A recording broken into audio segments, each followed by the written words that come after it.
Hello বন্ধুগণ, আসসালামু আলাইকুম। আজকে আবার একটা নতুন রেসিপি নিয়ে চলে আসি হাতের সময়। তার জন্য কড়াইয়ে জল গরম করতে দিয়েছি। এখন ওর মধ্যে আটা দিয়ে দিব।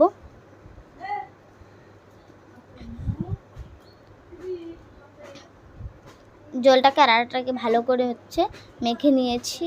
দেখুন এভাবে মাখা হয়ে গেছে। দেখুন অনেক গরম আছে।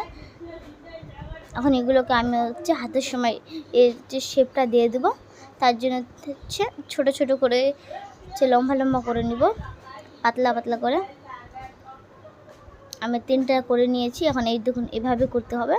আপনারা হাতেও করতে পারেন বা কোন থালি বা কোনো প্লেটের উপরে। দেখুন আমাদের সময়গুলো হয়ে গেছে। একবারে পুরো সাদা ধকধক, দেখতে যতটা সুন্দর, খেতে ততটাই টেস্টি। এখানটা আমি দুধটা গরম করতে দিয়েছি। এখন ওর মধ্যে দিয়ে দিব এলাচ, তেজপাতা, ডালচিনি। এখন ওর মধ্যে চিনি দিয়ে দিব 1 বাটি।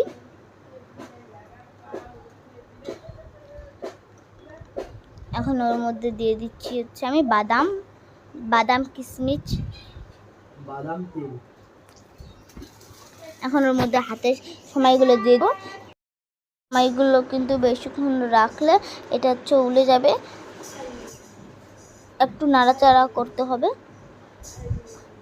এটা বলক ফুটলেই আমি এটাকে নামিয়ে নিব। দেখুন বলক ফুটে গেছে। এখন এটাকে নামিয়ে নিব। আমার হাতের সময় রেডি। বাই বাই, আসসালামু আলাইকুম। সবাই ভালো থাকবেন, সুস্থ থাকবেন। এরপর কোন ভিডিও লাগবে কমেন্টে বলবেন।